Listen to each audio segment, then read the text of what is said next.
Bonjour à tous, bonjour à toutes, bonjour à toute la communauté des QSE au Togo et dans la diaspora. Bonjour à tous les QSE en Afrique et dans le monde. À vous tous abonnés de la chaîne Régionaliser l'entrepreneuriat en Afrique et à tous ceux qui nous rejoignent pour la première fois. Avant tout, j'aimerais vous souhaiter une excellente année 2023. C'est notre premier épisode de l'année. Nous vous souhaitons la santé et puis la joie au quotidien. Donc, bienvenue dans ce nouvel épisode de discussion entre QSE. Vous connaissez très bien ce programme qui est conçu et réalisé par TEDIF, l'association TEDIF Think Tank, en collaboration avec votre chaîne Régionaliser l'entrepreneuriat en Afrique. Et il s'agit d'une émission de rencontre entre professionnels du QSE dans le but de vous faire découvrir le métier du QSE et puis toutes les opportunités d'affaires et d'investissement qui sont associées à ce métier. Et le thème de ce jour s'intitule « Les accidents de vie courante, prévention des incendies domestiques ». Et pour développer ce thème, je suis en compagnie de Mohamed Kanté. Bonjour Mohamed. Bonjour Emmanuel, bonjour à tous les auditeurs et ceux qui suivent votre chaîne. Ok. Donc, Mohamed Kanté, vous êtes ingénieur d'origine sénégalaise. Et si j'ai bien compris, actuellement, vous êtes basé à Lomé. C'est dans quel cadre? Merci Emmanuel. Voilà, comme vous l'avez bien dit, je suis basé à Lomé, ça fait maintenant 5 à 6 mois. J'étais à Casablanca, au siège de la compagnie où je travaille. Donc, pour être proche des pays qui sont sous ma responsabilité, voilà, c'est pour cette raison que je suis basé maintenant à Lomé pour pouvoir être beaucoup plus proche de nos clients et de nos différents partenaires. Voilà, donc je suis dans un pays que j'apprécie beaucoup et je m'y sens très bien. Voilà. Ah, super. Bon, de toute façon, on se sent toujours bien au Togo. Voilà. Et ça vous rapproche un peu plus de la maison que de Casablanca, j'imagine. Voilà, effectivement. De Casa, voilà, à Dakar ou d'autres pays où je vais, où il y a de la famille. Voilà, depuis Lomé, c'est beaucoup plus court. Voilà, donc c'est de bonne guerre. Ok, très bien. Donc, Mohamed Kanté, donc, comme je le disais, vous êtes d'origine sénégalaise. Et quand on parcourt un peu votre profil sur LinkedIn, on se rend compte que vous avez un parcours à la fois professionnel et universitaire très riche et varié. Vous êtes diplômé en génie civil, en géotechnique, en génie métier, en HSE. Vous êtes expert dans le domaine des risques et vous avez travaillé au Sénégal, au Maroc. Tellement de choses, quoi, en si peu de temps, si je suppose que vous n'êtes pas si vieux que ça. Ouais. Quelle est l'histoire derrière ce parcours? Pourquoi tant de diplômes, quoi? Voilà, donc merci pour cette question pertinente. En fait, moi, à la base, voilà, j'ai fait une série scientifique, un bac C. Mais avant ce bac C, en seconde et en première, j'étais en série E. On l'appelait E. Au Sénégal, c'est S3. C'est une série qui allie génie mécanique et tout ce que font les séries C. Voilà, donc en terminale, j'avais beaucoup plus envie de faire maths et physique. Donc voilà, j'ai fait le bac C. Et après, je suis allé à la fac, j'ai fait maths physique. Et comme on dit, on est en perpétuelle recherche de soi. Donc, mais moi, depuis très jeune, voilà, j'aimais bien les sciences appliquées. Donc, c'est ce qui m'a poussé à faire, juste après, quand j'étais en maths physique, de faire le génie civil, le concours pour faire le génie civil. Et après cela, j'ai eu la chance, voilà, d'avoir un père qui me conseille beaucoup. Et c'est lui qui m'a demandé, après le DUT, le BTS, d'aller travailler un peu avant de faire le cycle ingénieur. Donc, ça m'a permis de me respécialiser dans le domaine du génie civil. Donc, c'est ce qui m'a fait faire voilà, la géotechnique et le génie minier. Donc, parce que dans le génie civil, il y a beaucoup de choses. Il y a le béton armé, il y a la résistance des matériaux, il y a l'assainissement, il y a plein de choses. Mais moi, ce qui me passionnait le plus, c'était l'étude des sols. Voilà, donc c'est ce qui m'a poussé à faire géotechnique. Voilà, j'ai travaillé dans une mine, dans une cimenterie, etc. Et dans le milieu industriel, c'est là où m'est venue la passion de faire tout ce qui est risque industriel. Parce que malheureusement, quand j'étais dans ce milieu, j'ai eu des collègues, j'ai perdu des collègues, voilà, qui sont décédés suite à des accidents du travail. Voilà, donc c'est ce qui m'a poussé à me spécialiser dans le domaine de HSE et en général les risques industriels. Ok, très bien. Donc, aujourd'hui, alors, votre travail consiste à quoi? Aujourd'hui, mon travail consiste à quoi? Je vais l'expliquer de façon simple. En fait, en assurance, les assurances, c'est ce qu'on appelle les transferts des risques. Par exemple, quand j'ai ma société, une unité industrielle qui fait, voilà, qui vend des produits, qui fabrique des produits, il y a, il y a des risques qui sont liés à mon activité. Il y a les risques d'incendie, les risques d'explosion, les risques de pertes financières, etc. Maintenant, ces risques, moi, étant donné que je ne veux pas les supporter seul, je les transfère. Donc, je les transfère à une compagnie d'assurance, moyennant une prime. Voilà. Donc, nous, en tant qu'assureurs, pour pouvoir vous assurer, pour pouvoir nous aussi être sûrs que ce que nous assurons est sûr, voilà, parce que le risque zéro n'existe pas, mais on doit le faire tendre vers zéro. Moi, mon rôle, c'est d'analyser ce risque. Analyser ce risque à l'entrée, c'est-à-dire avant la souscription, d'analyser le risque pour voir ce risque, on le donne au score. Le risque peut être bon, moyen, mauvais, voilà, très bon, etc. En fonction de la qualité de ce risque, il y a une prime qui est correspondante. Donc, le rapport que je vais établir après la visite de risque ou l'inspection, l'analyse des risques, influe sur la prime que va payer cet assuré. Mais aussi, au cours de la vie du contrat, nous avons un devoir de conseil pour nos clients. Donc, on aide nos clients à mieux sécuriser leur business en leur donnant des conseils sur la prévention, la sécurité, vol, explosion, incendie, etc. Mais aussi, quand il y a un sinistre, c'est-à-dire un sinistre arrive, mon travail aussi, c'est d'accompagner les experts à mieux évaluer le sinistre, mais aussi à mieux préserver nos intérêts.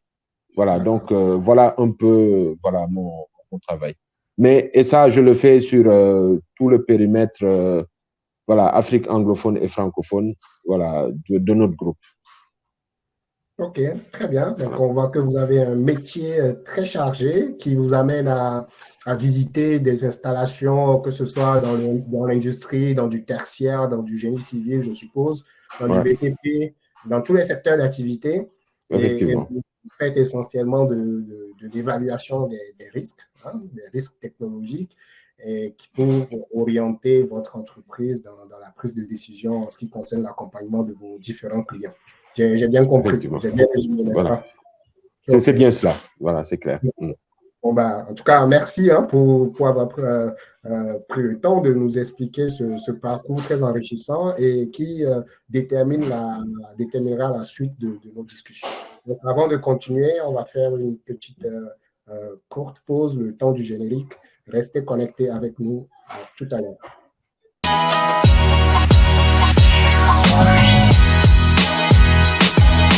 Oui, donc Mohamed, oui, donc vous nous avez parlé un peu de votre parcours, en effet, de toute l'histoire qu'il y a derrière ce parcours-là. Et dans votre intervention et quand on préparait cette émission, en effet, il y a un point qui m'a marqué, c'est le conseil de votre père, hein, qui vous a conseillé après le BTS à aller travailler hein, avant de continuer vos études.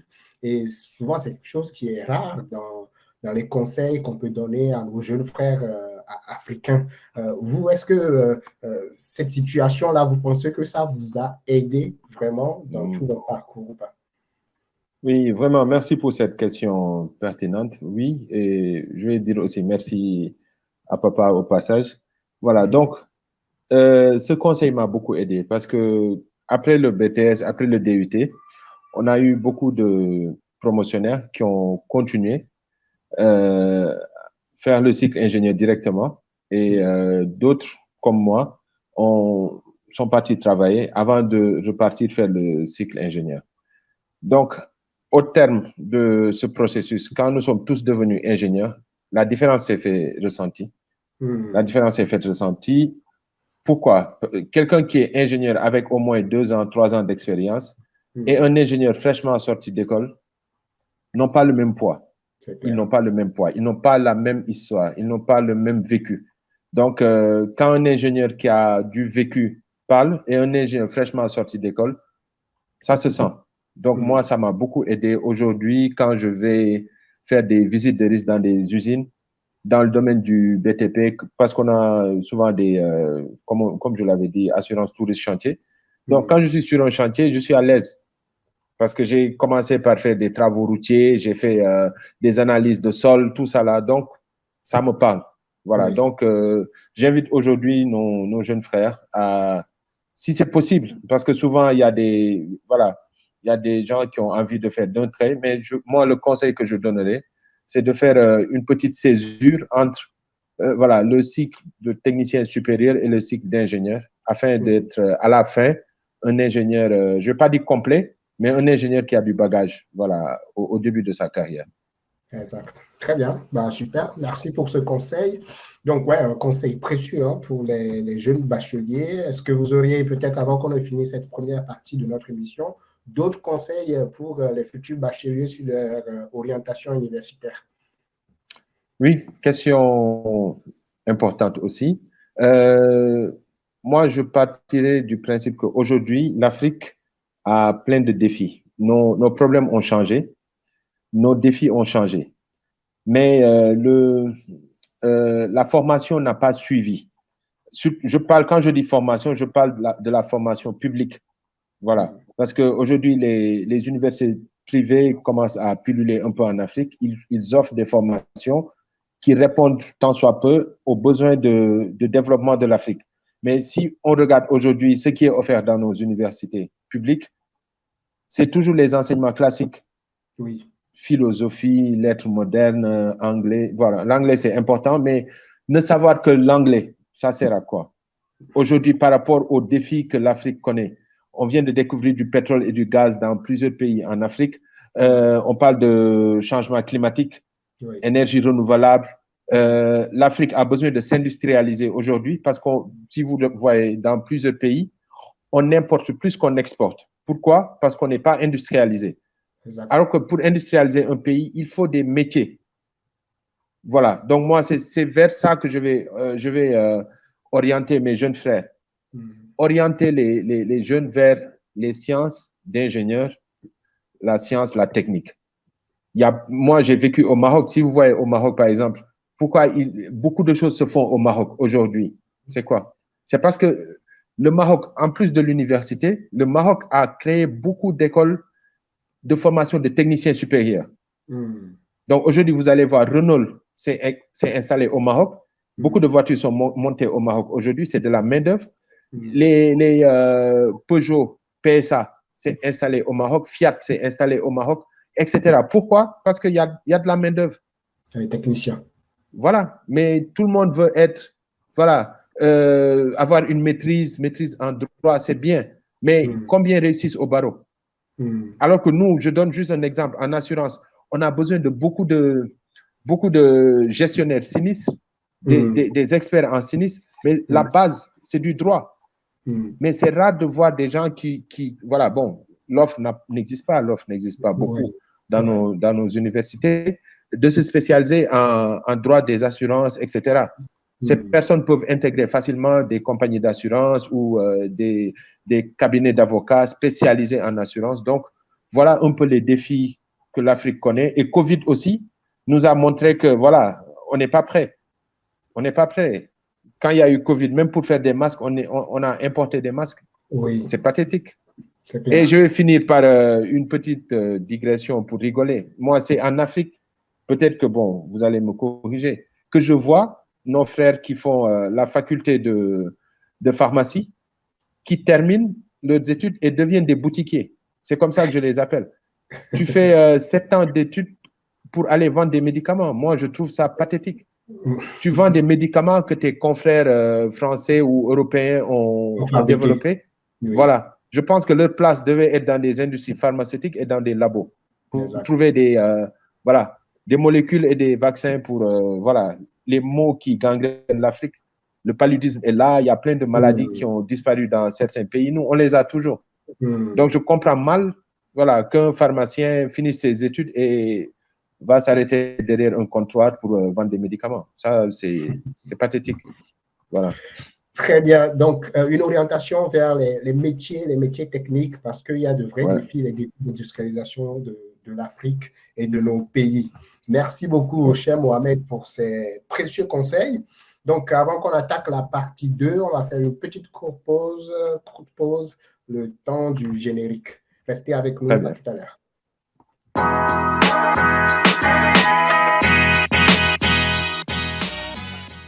Pour tous ceux qui nous rejoignent, nous sommes avec Mohamed Kanté dans le 6e épisode de notre émission Discussion QSE. Mohamed Kanté est un ingénieur sénégalais spécialisé en prévention des risques et qui est actuellement basé au Togo où il travaille pour une compagnie d'assurance en tant qu'expert, manager et préventeur des risques industriels et technologiques.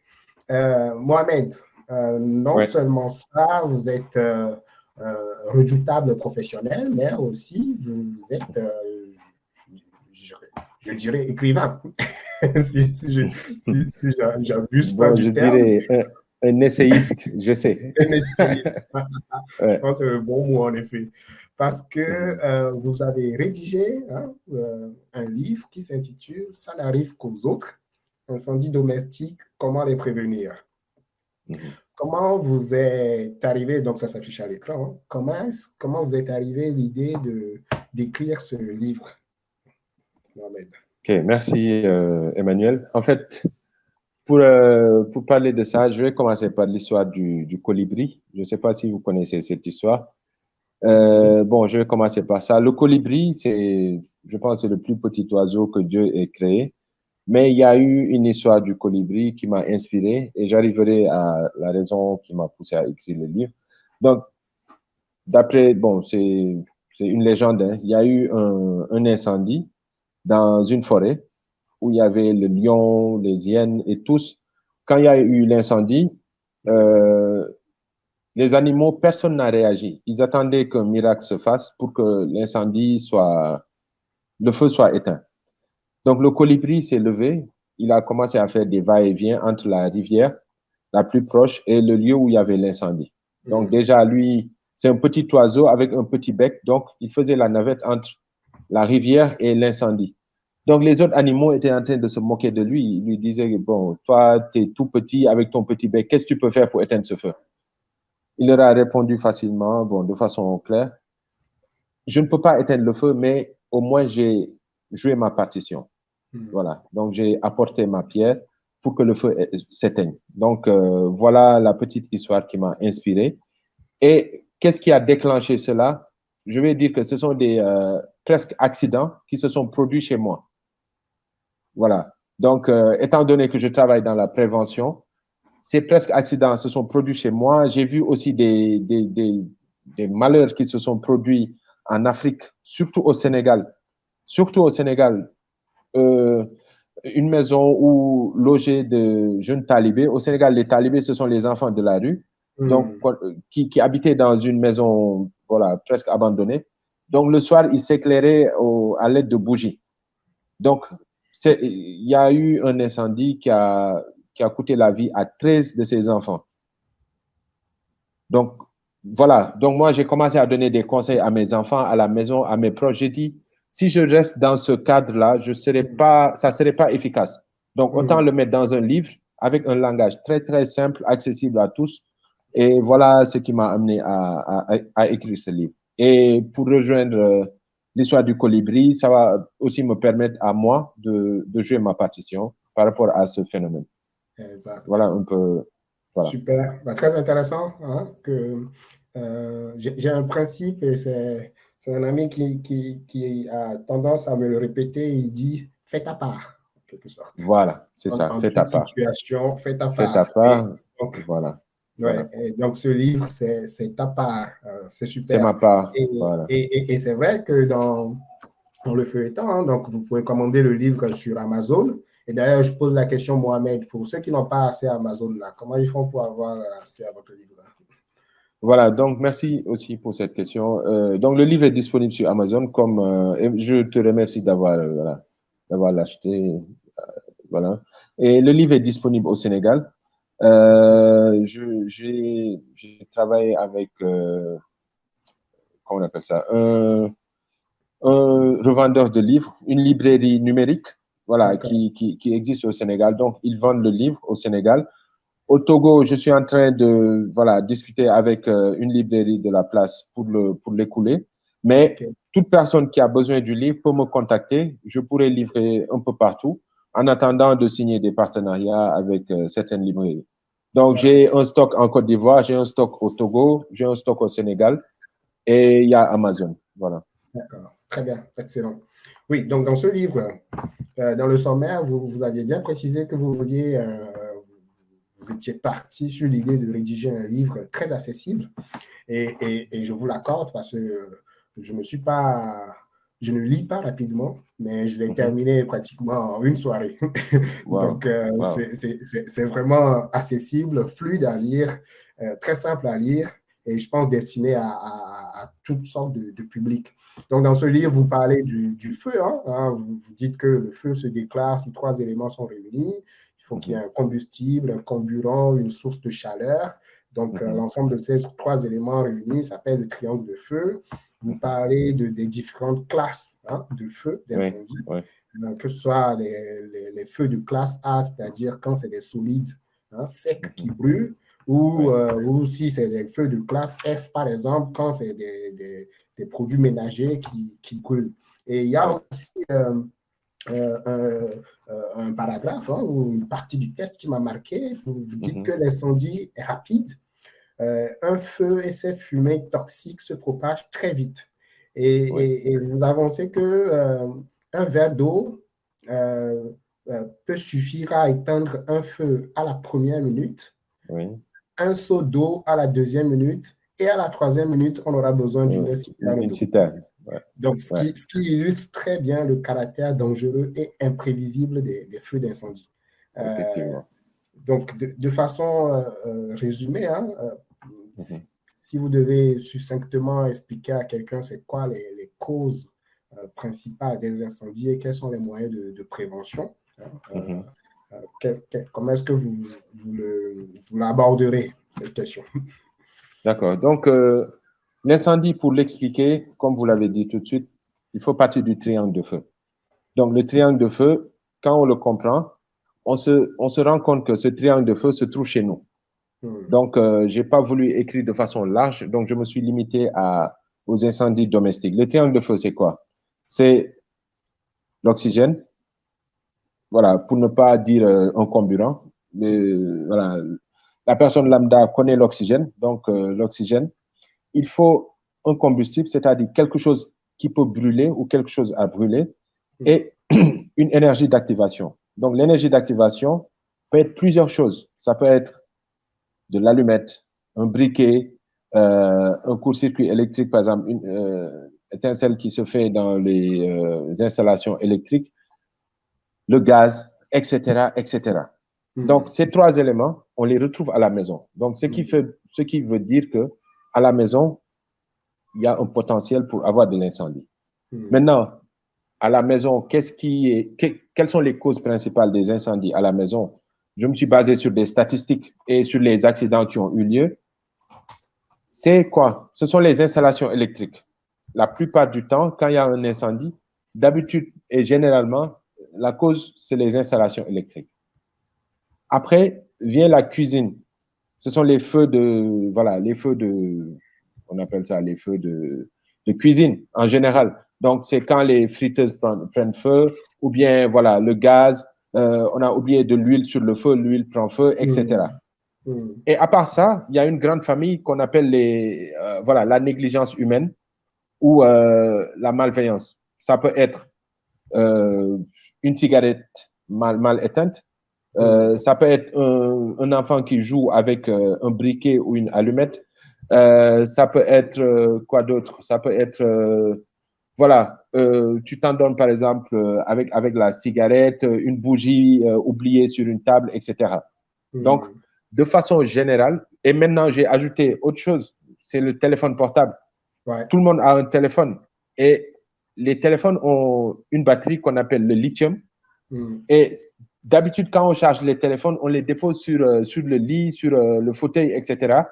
S'il y a un problème, la batterie explose ou bien le câble même qui charge le téléphone n'est pas de bonne qualité et que ça commence à prendre feu, si ça se trouve sur une surface combustible, voilà, ça commence. C'est comme ça que commence un incendie. Donc, de façon générale, à la maison, voici les sources ou les causes qui peuvent créer un incendie. D'accord. Voilà. Et alors, comment, si on prend par exemple les incendies liés aux appareils de cuisson, par exemple. Oui. Il y a un conseil que vous avez donné là qui m'intéresse beaucoup, c'est la couverture anti-feu. Oui. Voilà. Là, pour tout ce qui concerne les feux de friteuse, de poêle. Oui. Oui. En fait, l'expérience et les statistiques ont aussi montré que d'habitude, quand il y a le feu à la maison, surtout dans la cuisine, d'habitude, c'est l'huile qui prend feu. Oui. Ou le gaz. Qu'est-ce qu'on fait en premier? On met de l'eau.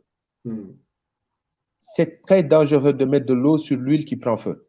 On va décupler ce feu. Parce que l'huile déjà chaude, quand tu mets de l'eau, ça va créer comme une explosion.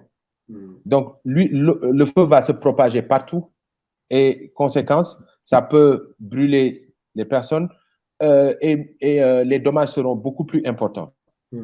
Donc, quand il y a le feu dans la cuisine, souvent c'est le gaz ou l'huile qui prend feu. Les couvertures anti-feu, ce sont des couvertures qui sont fabriquées avec des fibres de glace. C'est des choses qui ne peuvent pas brûler. C'est ignifugé. On appelle ça ignifugé. Donc, de façon simple, tu le prends. Lui, son action sur le feu, c'est l'étouffement. Il vient pour étouffer. Voilà, il prive d'oxygène le feu et voilà, de façon naturelle, ça éteint le feu. Juste pour revenir sur le triangle de feu, quand on veut intervenir sur un feu, il faut juste agir sur un élément du triangle.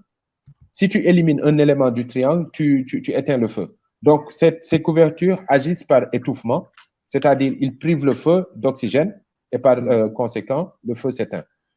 De même, c'est le gaz qui prend feu, il faut juste imbiber cette couverture d'eau et venir étouffer le gaz. Mais ne pas mettre de l'eau, ça ne va pas éteindre le feu. Voilà, il faut d'abord chercher à couper le gaz et venir mettre cette couverture, ça va étouffer le feu, ça va lui priver d'oxygène et par conséquent, le feu va s'éteindre. Très bien. Mais surtout, ne jamais mettre de l'eau, surtout sur l'huile qui prend feu. OK. Bah, j'insiste sur cet exemple parce que je pense que on a plus de chances d'être confronté à cette situation que peut-être les autres sources que vous avez énumérées. Dans le livre aussi, vous parlez donc un moyen connu et efficace de lutte contre les feux, par contre qu'on trouve plutôt en milieu professionnel, c'est les extincteurs.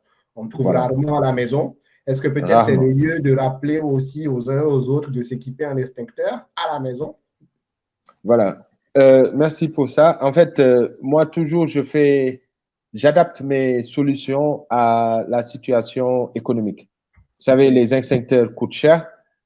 Donc, j'agis plus, dans certaines zones, j'agis plus sur les comportements, sur la vigilance. Vous voyez, ça ne coûte pas, ça ne demande pas d'avoir des moyens pour être vigilant. Par exemple, si vous avez des multiprises, je vais revenir sur les extincteurs. Si vous avez des multiprises, par exemple, il faut éviter de les surcharger. Ça, avoir les moyens ou pas, tu peux le faire. Éviter de surcharger les multiprises, parce que les multiprises, c'est comme voilà, tout équipement, c'est dimensionné pour une certaine charge. Si tu dépasses cette charge, ça chauffe, et comme c'est des composants électroniques avec voilà, un habitacle en plastique, ça prend feu. Et si ça prend feu, d'habitude, les multiprises se trouvent sous les rideaux, etc. Ça propage le feu et ça devient un incendie. Ça, c'est un premier conseil. Deuxième conseil, éviter de laisser traîner tout ce qui est briquet, allumettes à la portée des enfants. Ça, c'est un conseil accessible à tout le monde, que tu sois riche, pauvre ou modeste, dans des revenus modestes, tu peux le faire. Ça nécessite aucun investissement, c'est juste de la vigilance. Par exemple, si on allume de la bougie, on est dans des pays où, en général, il y a beaucoup de coupures d'électricité. On utilise beaucoup la bougie pour s'éclairer le soir. Il ne faut jamais laisser une bougie toute seule. Quand on se déplace, il faut l'éteindre ou partir avec la bougie. Vous voyez, voilà de petits conseils qu'on peut donner à tout le monde. Maintenant, pour ceux qui ont les moyens de le faire, il faut s'équiper au moins d'un extincteur. Et quel extincteur? L'extincteur ABC, qu'on appelle extincteur passe-partout. Lui, il peut éteindre tout type de feu. OK. Voilà. Et aussi, si c'est possible, avoir un détecteur autonome de fumée. Parce que c'est cet appareil qui permet, dès les premières minutes, les premières secondes même, je dirais, de l'incendie, de te donner un signal pour te dire que, attention, il y a les fumées. Parce que dans le processus de développement d'un incendie, ce sont les fumées qui arrivent en premier, surtout pour les combustibles secs. Donc, si tu as un détecteur à la maison, ça te permet d'agir très vite avant que ça ne devienne un incendie. Super. C'est juste excellent, tous ces conseils pratico-pratiques. Hein? On reste dans l'esprit du livre, tout simplement, qui se veut accessible avec des conseils très accessibles. Malheureusement, on n'a pas le temps pour aborder tous les autres sujets. On va quand même poser une dernière question. Mais je conseille aux uns et aux autres, ce n'est pas de la promo, mais je fais de la promo quand même, d'acheter le livre et puis de l'offrir, parce que je pense que ça, ce sont des trucs à offrir aux uns et aux autres. C'est nécessaire et ça peut éviter des drames. Parce que, en effet, les incendies ont des conséquences, peuvent avoir des conséquences désastreuses sur les vies. Les vies peuvent être chamboulées, bouleversées. On peut toujours, en l'espace de quelques minutes, perdre tout le fruit de toute une vie, perdre sa maison, ses diplômes, ses biens, même ses proches. Et on peut être impacté durablement, quoi. Mais Mohamed, donc vous qui travaillez dans les assurances, donc je pense parce que ce sujet a un peu un lien avec les assurances. Est-ce qu'il existe des moyens de prémunir les conséquences économiques et sociales des incendies domestiques? Oui. Comme vous l'avez dit tout de suite, en fait, quand il y a un incendie, il y a souvent deux impacts. Il y a l'impact physique, c'est-à-dire on peut se blesser, se brûler, etc. Ou même, ça peut arriver au décès, ce qu'on ne souhaite pas. Et malgré ça, si on ne décède pas, on s'est blessé, on a pu évacuer. Mais souvent, comme j'ai l'habitude de le dire, en Afrique, pour avoir un bien immobilier, c'est la croix et la bannière. Souvent, il faut bosser 20 ans, 25 ans, prendre un crédit sur 20 ans, 25 ans pour avoir ton bien. Enfin, tu as ton bien, un incendie vient dévaster tout cela. Si tu n'as pas les reins solides, tu ne vas pas te relever. Tu vas retourner à la location ou bien te faire héberger par les proches. Pour éviter cela, il y a les assurances qui sont là. Ce qu'on appelle l'assurance habitation. Ça ne coûte pas cher. Peut-être, moi là, je vais blâmer un peu ma chapelle. On ne communique pas beaucoup sur ça. Exact. Je pense que les assureurs doivent aller vers les radios, les plateaux télé pour essayer de vulgariser c'est quoi l'assurance. Parce que les assureurs sont vus, perçus comme des voleurs. Ça, je le dis. Chaque fois, on l'entend. Ah, je paye ma prime, mais si je n'ai pas d'accident, on ne me rembourse pas. Ce n'est pas comme ça que ça se passe. Il faudrait que les gens, je parle de nous-mêmes, assureurs, qu'on aille vers les populations pour leur expliquer la nécessité d'avoir une assurance. Je donne l'exemple de l'incendie dont on parle. S'il y a un incendie chez toi, tu as mis des détecteurs qui t'ont réveillé, tu n'avais pas d'extincteur. Voilà, c'est pas grave.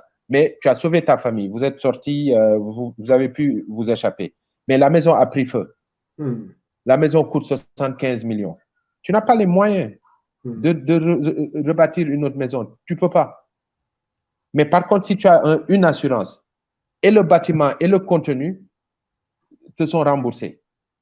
Voilà, donc j'invite les assureurs à faire le job afin de faire comprendre aux populations la nécessité, voilà, de s'assurer, mais aussi aux startups d'essayer d'inventer des assurances pour les personnes à revenus moyens. Parce que, voilà, je disais tout de suite, c'est pas cher, mais pour quelqu'un qui se débrouille, c'est quand même cher. Donc, voilà des projets pour des startups de se mettre dans la micro-assurance pour pouvoir couvrir les personnes à revenus modestes et moyens. Voilà. Super, bah merci très bien, merci beaucoup plutôt pour tous ces conseils, Mohamed. En effet, vous avez raison, hein, le risque existe, les dangers sont partout, nous y sommes exposés et surtout les dangers dans nos environnements de foyer hein, sont là et il suffit seulement d'une je dirais d'un intercelle hein, pour que bah, ça explose et que nos vies soient bouleversées. Et pour ça, nous devons être en alerte. Et je pense que c'est ce qui d'ailleurs nous pousse, hein, nous motive dans cette émission, c'est aussi faire découvrir cette notion de danger et de risque que nous ne prenons pas en compte suffisamment dans nos cultures, dans nos traditions, dans nos façons de vivre. Parce que bah, la vie ne tient qu'à un seul fil et il faut qu'on s'assure à ce que le fil ne rompt pas. Donc, merci. Hein, c'est ces mots-là qui viendront mettre fin à cette deuxième partie de notre émission. On ne va pas tarder à finaliser. On va juste aborder la troisième partie qui est un peu hein, une sorte de boîte à idées, de partage d'expériences sur l'investissement que Mohamed nous fera part. Donc, en attendant, on va faire une petite courte pause, le temps du générique, et on revient.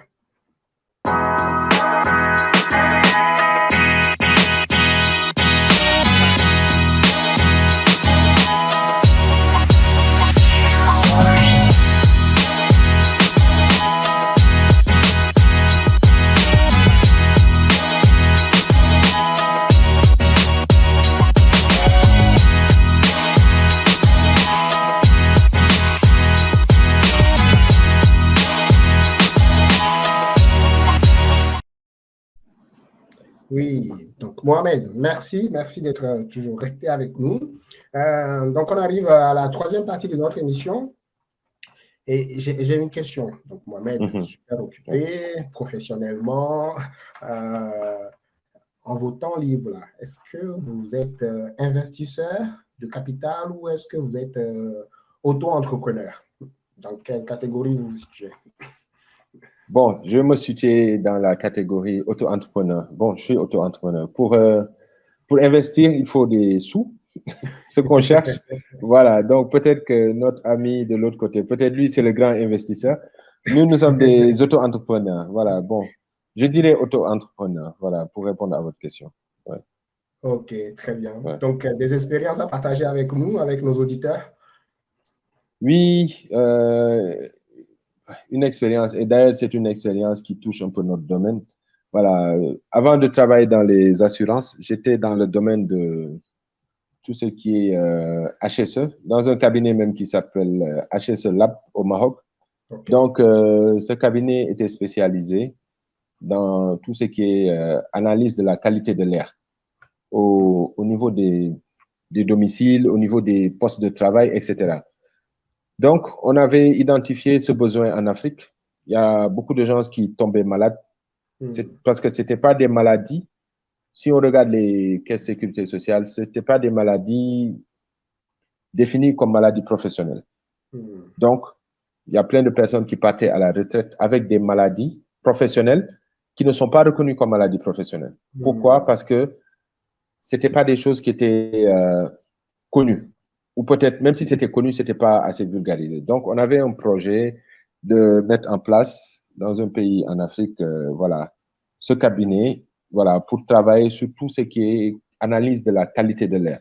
Et je peux vous dire, d'après les résultats qu'on a eus au Maroc, parce que le Maroc a mis dans le Code du travail une obligation pour les entreprises de faire une analyse du poste du travail, analyse de la qualité de l'air. Donc, c'est ce qui a fait qu'au Maroc, on a pu bien travailler et on a eu des résultats qui montrent qu'effectivement, au poste de travail, il y a des molécules, des substances qui, inhalées par les travailleurs, créent des maladies professionnelles. Vous voyez? Donc, on a voulu se lancer dans ça, mais malheureusement, comme vous le savez, en Afrique, on a des problèmes. On ouvre des boulevards, des tapis rouges. Je n'ai rien contre les Européens, les Blancs, mais quand ils viennent, souvent avec des idées, voilà, souvent fantoches, on leur déroule le tapis rouge, on leur facilite tout pour pouvoir s'installer, mais nous, on a eu tous les problèmes du monde. Tout sur les paperasses, des trucs qu'on ne peut même pas expliquer. Finalement, le projet a capoté. Voilà, on a abandonné. Donc, moi, après, je me suis retrouvé dans les assurances. Mais jusqu'au jour d'aujourd'hui, c'est un projet qui me tient à cœur. Parce que moi, je n'aime pas voir que des gens meurent sans pour autant que leurs droits soient reconnus, en fait. Et aujourd'hui, on a ce problème en Afrique. Et au-delà même de la qualité de l'air intérieur, on faisait aussi l'analyse de la qualité de l'air, les rejets atmosphériques. Il y a plein d'industries en Afrique qui sont des industries européennes, américaines, etc., occidentales, qui viennent s'installer en Afrique, mais ne respectent pas les normes de pollution. Et après, on se retrouve dans des forums, des sommets où on fait croire aux gens que, on est clean, alors qu'on est en train de polluer quelque part en Afrique parce qu'on s'en fout de la législation. La législation du pays aussi ne suit pas l'évolution. Et voilà. Donc, cette petite histoire que je peux partager avec vous. Et on a été confronté à des difficultés de mettre en place ce projet parce que on nous a créé tous les problèmes du monde. On nous a demandé des papiers qu'on ne peut pas demander à quelqu'un qui démarre. C'est pas possible. Donc, plutôt des contraintes administratives au niveau de la création d'entreprise. Oui, des contraintes administratives. Plein de contraintes administratives. Et même au-delà de ça, c'est peut-être un autre projet personnel. Des projets où tu as juste besoin d'une terre. Souvent, on identifie des zones qui ne sont pas utilisées pour le moment par l'État. Tu demandes juste qu'on te donne la terre pour que tu puisses faire quelque chose. Mais on va te créer des problèmes impossibles. Alors qu'on voit d'autres nationalités qui viennent, on leur donne des centaines d'hectares. Ça nous passe sous le nez. Donc, il faut qu'on revoie nos politiques de patriotisme, surtout ceux qui sont aux commandes. Aider les jeunes, les Africains qui veulent faire quelque chose à pouvoir se réaliser. Et je vais donner juste l'exemple, ça c'est peut-être une digression, du Maroc et du Nigeria. Ils ont pu créer des champions nationaux qui sont devenus aujourd'hui des multinationales. Si je donne l'exemple de Dangote, Dangote est un peu partout en Afrique. Il a commencé par la cimenterie. Aujourd'hui, il a des compagnies sucrières. Si je prends l'exemple du Maroc, ils ont des sociétés aujourd'hui qui sont en train de construire partout en Afrique. Quand le roi se déplace, il se déplace avec les entrepreneurs marocains pour aller décrocher des contrats. Mais nous, quand nos présidents se déplacent, il faut voir avec qui ils partent. C'est pour aller vendre le pays. Bon, ça, moi, je suis un peu rebelle dans la tête. Bon, donc, il faut qu'on aide les jeunes Africains, les investisseurs africains à pouvoir accéder facilement au financement, accéder à la terre, accéder, des facilités pour pouvoir s'installer. Le Maroc, pour terminer, parce que je maîtrise un peu le Maroc, ils ont créé une carte qu'ils appellent la carte d'auto-entrepreneur.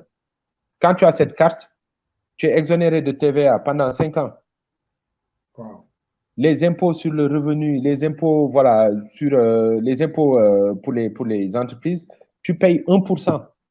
Jusqu'à un certain montant. Si tu n'as pas ton chiffre d'affaires, excuse-moi, ne dépasse pas un certain montant, on te prend que 1%. Vous voyez, il y a certaines choses. C'est des conditions favorables, C'est des conditions favorables. Donc, au Maroc, tu vois des jeunes de 25 ans qui sont chefs d'entreprise et ils s'en sortent. Quand ils veulent postuler à des marchés de l'État, des trucs, on ne leur demande pas de référence parce que tu sais qu'il n'en a pas. Il vient de naître, tu lui demandes des références, voilà, sur les 5 dernières années. Il n'en a pas. Une caution bancaire, il ne peut pas te le trouver. Donc, c'est comme ça, je pense qu'on doit pouvoir faire pour pouvoir aider les investisseurs en Afrique à pouvoir faire des choses. Sinon, on va continuer à voilà, nous indigner que voilà, l'Afrique se développe, mais c'est un développement extraverti parce que l'argent ne reste pas en Afrique, c'est pour les autres. Exact, exact. Et l'argent, il faut qu'on le trouve aussi au sein de la diaspora africaine. C'est pour ça, TEDIF, pour ceux qui nous connaissent peut-être au travers de cette émission, en fait, TEDIF, il ne fait pas que une émission comme ça. TEDIF, à la base, c'est une association de la diaspora togolaise. Et TEDIF est composé de plusieurs organes. Donc, un organe qui finance des projets sociaux qu'on appelle Adido, Think and Act. Et puis, on a un club d'investisseurs qui s'appelle l'IDAO. Le but, c'est de mobiliser du capital dans la diaspora togolaise pour pouvoir financer des projets, des entrepreneurs, de nouvelles idées qui sont en gestation sur le continent. Donc, là, on s'ouvre, on est en train de s'ouvrir. Initialement, on n'était pas parti du Togo, mais l'objectif, c'est de monter des clubs d'investisseurs dans toute l'Afrique pour pouvoir concentrer le capital sur des sociétés, des entrepreneurs, des projets en développement en Afrique. Et le Think Tank, donc l'exercice que nous faisons, que ce soit au travers de cette émission ou d'autres émissions à venir, est justement dans le but de réfléchir, de collectionner des idées, comme Mohamed l'a partagé, et puis d'analyser ces idées-là et de ne pas faire les mêmes erreurs que dans le passé. Donc, en tout cas, ce sera le mot de fin. Merci beaucoup, Mohamed. Merci. Peut-être je te laisse la parole, peut-être pour un dernier mot de fin avant que je ne conclue. Merci. Bon, je vais terminer par une question avant de terminer. Est-ce que, voilà, moi, Sénégalais établi au Togo, est-ce que si j'ai un projet, je peux venir vous voir? Ou bien vous ne financez que des Togolais? C'est une bonne question parce que là, on s'est posé la question au sein du TEDIF si on finance que des projets portés par des Togolais ou portés par des Africains. Donc, c'est toujours en discussion. On n'a pas encore tranché sur ça, mais c'est un sujet qu'on peut mettre sur la table au sein de TEDIF et au sein de son club. OK. Oui. D'accord. Merci pour la réponse et merci pour l'invitation. Vraiment, ça a été un plaisir de partager avec vous ces moments. Voilà. Et il y a d'autres sujets sur lesquels je serai très heureux de revenir, les partager avec vous. Je vous encourage et vous félicite pour cette initiative. Que Dieu fasse grâce et que ce projet aille très, très, très loin. Voilà. Donc, c'est ça que je voudrais dire en guise de mot de fin. Merci beaucoup Mohamed. En effet, que Dieu fasse grâce. Si on continuera, je pense que ça dépendra des bonnes volontés, comme toi Mohamed, des gens qui ont de l'expérience, qui ont un parcours. On n'est pas forcément à la recherche des gens qui ont réussi ou qui ont des grandes carrières, mais à mon sens, tout le monde a une histoire à raconter, tout le monde a des valeurs, des expériences à partager et quelqu'un qui écoute peut se servir de cette expérience-là pour grandir. C'est le but de l'émission. Donc, merci à tous nos auditeurs. Ce 6e épisode s'arrête, se termine et on est en cours de préparation d'autres épisodes à venir. Donc, restez connectés avec nous sur notre page LinkedIn et puis sur la chaîne Régionalisée Entrepreneuriat en Afrique pour de nouvelles aventures. Et prenez soin de vous et à très bientôt. Au revoir. Au revoir. Merci.